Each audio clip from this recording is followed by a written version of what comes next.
As long as there has been a monarchy, there have been questions about its legitimacy.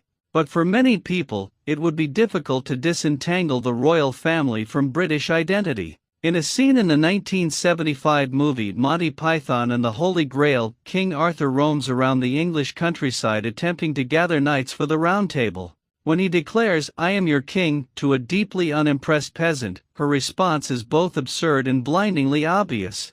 "Well, I didn't vote for you," she says. Quite. Hello and welcome to Royal Scandal. Please do well to like, subscribe, comment and turn on the notification bell so as not to miss out on any news updates. As long as there has been a monarch in this country for more than 1,000 years, there have been questions about the legitimacy of the monarchy. As the nation prepares for King Charles III's coronation on Saturday, in an elaborate ceremony billed as an effort to bring modern flourishes to an ancient ritual, it is worth asking the question, why, when nobody voted for the monarchy and half the population under the age of 50 doesn't think it should exist, does Britain still have one? One of the reasons that the monarchy persists is that we don't often have serious conversations about why we have a monarchy, said Alastair Bellany, a historian at Rutgers University specializing in 16th and 17th century Britain. I think we should. I think a serious country has to look in the mirror. It's a lazy assumption that the monarchy is our message to Britain and the world that this is who we are.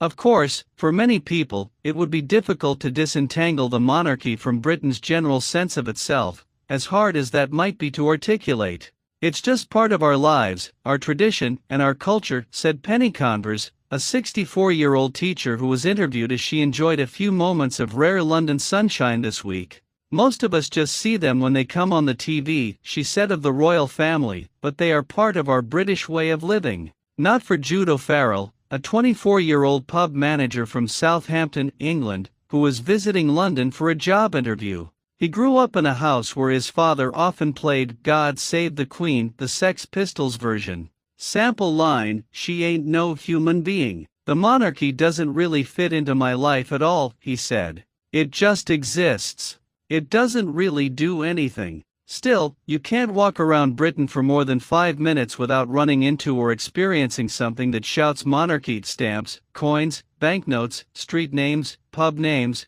consumer products bearing official royal insignia, the national anthem, the Royal Albert Dock in Liverpool, the Aberdeen Royal Infirmary, the Royal Welsh College of Music and Drama, the Glasgow Royal Concert Hall, the Crown, the Royal Holidays.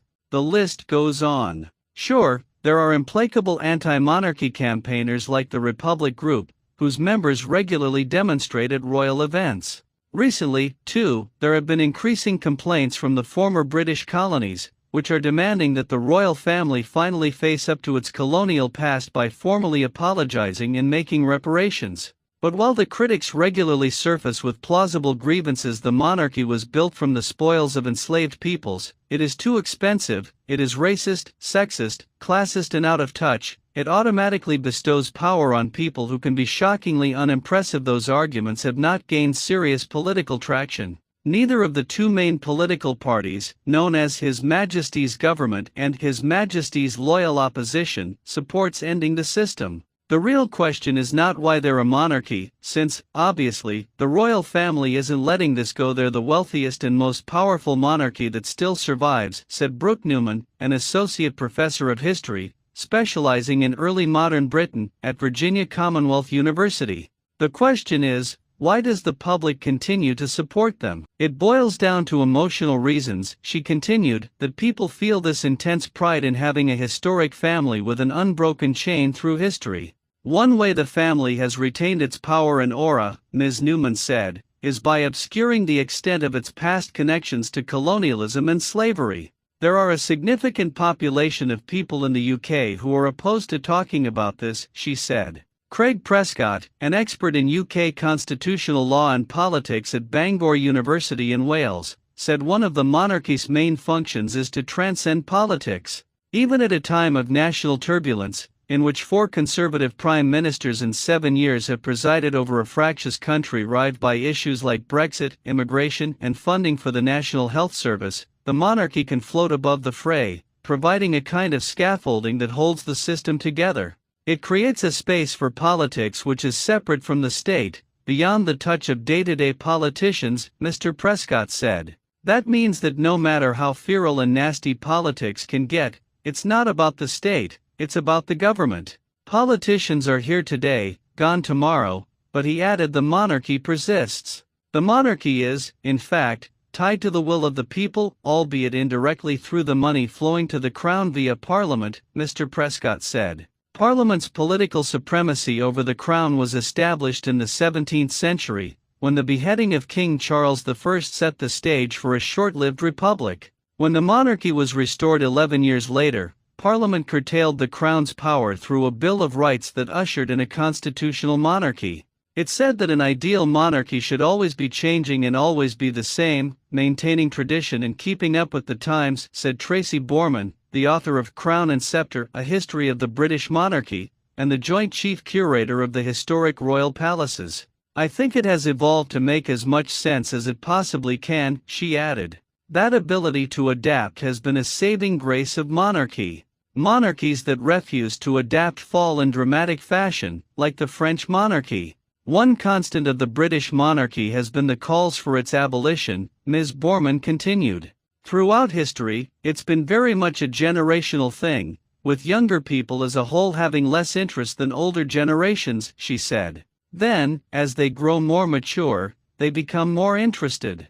It's cyclical. Bob Morris, an expert on monarchies at University College London's Constitution Unit, said the British royal family helped maintain the nation's interest by understanding the difference between celebrity and royalty. Celebritization is about attracting attention to yourself, royalty is about giving attention to other people, he said. In the year before the pandemic, working royals made 3,000 visits across Britain, he noted, drawing attention to civic groups, local organizations, and charities. One way the monarchy holds on to power, said Mr. Bellany, the Rutgers historian, who is British, is through the deft use of pageantry and ceremony, particularly in uncertain times. Charles's wedding to his first wife, Diana, the Princess of Wales, took place in 1981, providing a spectacular distraction for a weary nation during a period of turmoil and division. Even knowing that, Mr. Bellany said, he found himself unexpectedly moved in 2022 as he watched Queen Elizabeth II's funeral. Part of me was annoyed, and part of me was very mistrustful of what I was seeing, Mr. Bellany said. But part of me thought, this is very well done. This is powerful theater. I think we should never underestimate the power of that theater. Thank you so much for watching. Please like and subscribe.